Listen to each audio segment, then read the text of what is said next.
আমাদের এখানেই একজন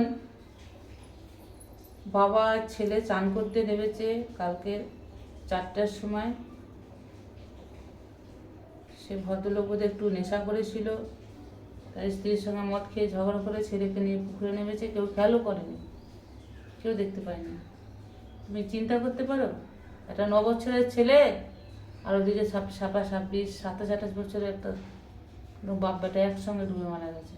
আজকে সকালে লাশ ভেসে উঠেছে। ভাবা যায় এগুলো?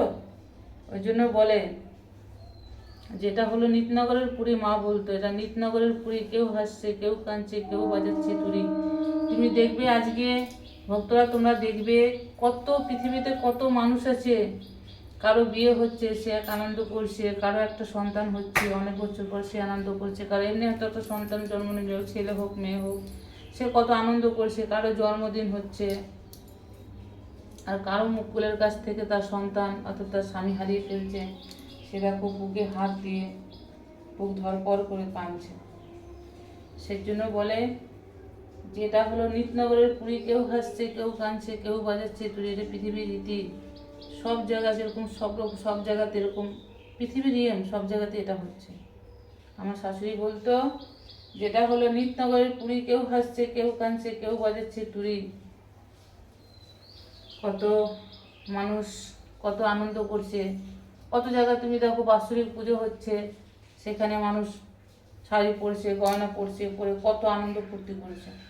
আর এদের দেখো আজকে মা একসঙ্গে, দুটো মানুষ একসঙ্গে হারিয়ে যাওয়া, একটা সন্তান, স্বামী, কতখানি দুঃখজনিত ব্যাপার। সবাই গেছে, এটা আমার সাহসে কুলায় নেই যেতে। আমি যেতে পারিনি, ভাবছিলাম যাবো একবার, কিন্তু আমি পারিনি, আমার সহ্য হয় না।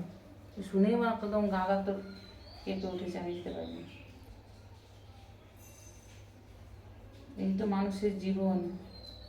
একটুখানির জন্য আমরা এই জিনিস আমার, এই জায়গা আমার, এই জমি আমার, এই ছেলে, কি পৃথিবীতে ভেবে দেখলে কেউ কারো নয়, কিচ্ছু আমার বলতে কিছু নয়। আমার বলি কিছুক্ষণের জন্য, অত কিছুই আমার নয়। ভুল ধারণা।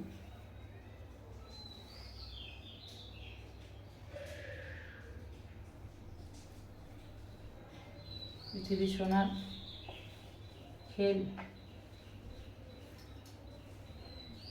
গল্পটা কিন্তু মিথ্যা নয়, সত্যি। আমার যখন বড় ছেলে মারা যায়, মা বললে আমি সত্যি দিচ্ছিলাম না। বড় ভাসুর বলছে এবার, আমার বড় ভাসুর বলছে এবার নামিয়ে দাও। আমার নাম দেব না। তখন মা বলছে, মা রে, ভগবান তোর ছিল না, তাই তোর কাছ থেকে চলে গেছে, তো তুই দিবি না, কারণ দিতে হবে, কিছু করার নেই। তখন আমি বলছি মা আমি দেবো না। তখন মা বলছে শোন তাহলে আমার কাছে গল্প শোন। তখন মা আমাকে গল্প শোনাচ্ছে, আমার শাশুড়ি বলছে, মা সন্তান কোলে নিয়ে বসে আছে, মা সন্তান নামাবে না, কোল থেকে দেবে না। ভগবান তখন নিজে সহ্য না করতে পেরে নিজে এসছে। নিজে এসে তখন বলছে যে সন্তানটাকে নামিয়ে দে।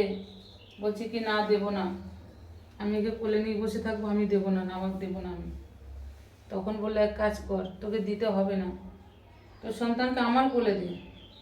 আমার কোলে দিয়ে আমাকে লতা পাতা দিয়ে বলছে না, তোমার কোলে দিলে তুমি চলে যাবে নিয়ে।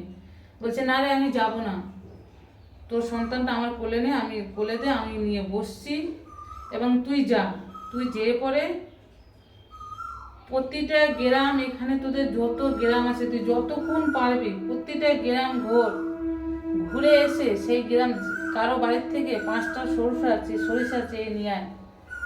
আমি তোর সন্তান তোর কোলে জীবিত করে দিয়ে আমি তারপরে এখান থেকে যাব, তার আগে আমি যাব না। বলছে তাই মা তুমি আমার সন্তান জীবিত করে দিয়ে যাবে? বলছে কি হ্যাঁ আমি কথা দিচ্ছি, আমি জীবিত করে দিয়ে যাব। তখন সেই লতা পাতা দিয়ে সেই ভগবান মহিলার বুড়ি রূপ ধরে এসছে, বয়স্ক মহিলার রূপ ধরে এসছে, ওর কোলে দিয়ে ওকে লতা দিয়ে বেঁধে দিল। বেঁধে দিয়ে সারা পাড়া 10টা পাড়া ঘুরেছে, 10টা বস্তি বাড়ি ঘুরে সব বাড়িতে যেয়ে জিজ্ঞাসা করেছে, কিন্তু সেটাও বলে দিয়েছে, ভগবান নিজে বলে দিয়েছে দেখ সেই বাড়ির থেকেই সরষে আনবি যেই বাড়ির থেকে কারোর মৃত্যু না হয়েছে। তবে কিন্তু তোর সন্তান আমি ফিরিয়ে দেবো, না আমি ফেরাতে পারবো না। ঠিক আছে মা, আমি সরষা নিয়ে আসছি, তোমার সন্তান ফিরিয়ে দিয়ে যাবে কিন্তু। বলছে হ্যাঁ ফিরিয়ে দিয়ে যাবো। তখন কি করেছে, ওই যে সকালেও বেরিয়েছে, বেরিয়ে নিয়ে ঘুরতে ঘুরতে ঘুরতে ঘুরতে ওর সন্ধ্যা হয়ে গেছে। যত বাড়িতে জিজ্ঞাসা করছে, প্রথমে বলছে কি গো তোমাদের বাড়িতে কারো মৃত্যু হয়েছে? তো বলছে হ্যাঁ হয়েছে। বলছে কেন? বলছে না, আমার যে বাড়িতে মৃত্যু না হয়েছে সেই বাড়ি থেকে আমার বুড়িমা বলেছে দুটো সরষা নিয়ে যেতে বলেছে 5টা, তবে আমার সন্তান আমি ফিরে পাবো। তখন বলছে আমি কী করে তোমাকে আমরা সরষা দেবো, আমার তো বাবা মারা গেছে। কেউ বলছে আমার মা নেই, কেউ বলছে আমার সন্তান নেই, কেউ বলছে আমার স্বামী নেই, কেউ বলছে আমার ভাই মারা গেছে, কেউ বলছে আমার বোন মারা গেছে। মানে এমন কোনো বাড়ি ওর পৃথিবীতে খুঁজে পেল না। অত গ্রাম ঘুরে সকাল থেকে সন্ধ্যা হয়ে গেল, অত কোনো বাড়িতে আর সেই বাড়িও খুঁজে পেল না। আর 5টা সরষা কারো বাড়ি থেকে আনতেও আর পারলো না। এসে বলল, পেয়েছে না শুয়ে পড়ল, ঘুম পেয়ে তখন বলল যে তোর এবারে তুই এনেছিস সরষা এনেছিস? বলছে না মা, আমি পেলাম না, আমাকে কেউ দুটো সরষা দিল না, 5টা সরষা।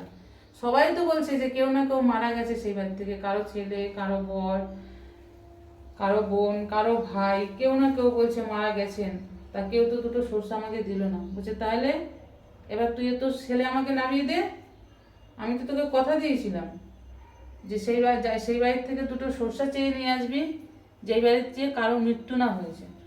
তুই তো পারলি না আনতে, এবার আর আমার কিছু করার নেই। এবার মা তুমি সন্তান আমাকে নামিয়ে দাও, আমি এবার ওকে কোলে করে নিয়ে যাই, আর কিচ্ছু করার নেই, তোমাকে নামিয়ে দিতে হবে। তখন কাঁদতে কাঁদতে হার মেনে গেল। তখন বললো যে হ্যাঁ, এইবারে তাকে কোল থেকে নামিয়ে দিল। যে তখন বললো দেখ মা, আমার আর কিছু করার নেই, তোকে বললাম যে বাড়িতে মৃত্যুটা না হয়েছে, কারণ মৃত্যু না হয়েছে সেই বাড়ি থেকে 5টা সরষা আনতে, তুই তো আনতে পারলি না সরষা, তাহলে আমি আর তোর সন্তানকে আমি ফিরিয়ে দিতে পারলাম না। তখন বাধ্যগত তার সন্তানকে তাদের হাতে তুলে দিতে হলো। তাই মানুষ যখন নিয়েছে, এটাই হচ্ছে মানুষের জীবন। আমি নিজে খুদ করেছিলাম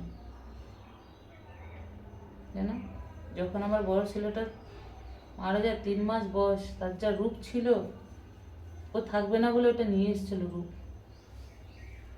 কপালে একটা ওর ছিল, ত্রিশূল ছিল, বোঝা যেত পুরো, একদম 3টা যে ত্রিশূলের দাগ পুরো বোঝা যেত ওর কপালে। তো আমার শাশুড়ি তখন এই গল্পটা আমাকে শোনায়, কিচ্ছু করার নেই মা, তোমাকে এবার দিতে হবে। এই হয়েছে এই জীবন, এই মানুষের এই সব কিছু নিয়েই আজকে চলতে হচ্ছে। ভক্তরা আপনারা একবার গল্পটা শুনবেন, যদি ভালো লাগবে তো গল্পটা একবার শুনে দেখবেন। এটা গল্প না, এটা সত্যি ঘটনাই। কিছু সময় বলতে গেলে আমার সঙ্গেই ঘটেছে।